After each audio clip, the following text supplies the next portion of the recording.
अस्सलाम वालेकुम students, Khans academy में आपका खुशामदीद है, इस्तकबाल है। बहुत ही इंपॉर्टेंट न्यूज़ है। आप थंबनेल और टाइटल देख के समझ ही गए होंगे कि भाई जितने भी हमारे ऐसे स्टूडेंट्स हैं जो किसी वजह से फेल हो गए थे 10वीं और 12वीं में, जिन्होंने री एग्ज़ाम दिया था, अब उनका रिजल्ट कल आने वाला है।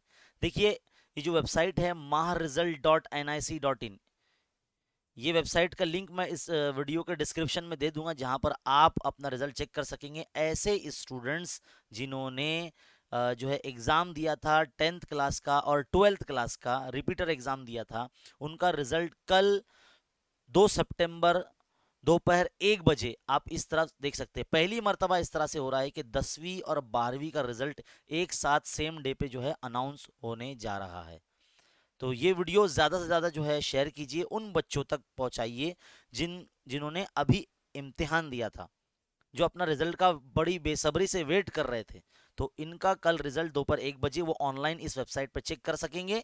तो ये वेबसाइट जो है इसका लिंक मैं डिस्क्रिप्शन में दे रहा हूँ। इस वीडियो को लाइक कीजिए और ज़्यादा से ज़्यादा जो है हमारे स्टूडेंट्स में, पूरे महाराष्ट्र के स्टूडेंट्स में जो है शेयर कीजिए। मिलते हैं अगले वीडियो में। इसी तरह की वीडियोज़ और अपडेट्स देखने के लिए चैनल पर बने रहिए। मिलते हैं अगले वीडियो में। शुक्रिया।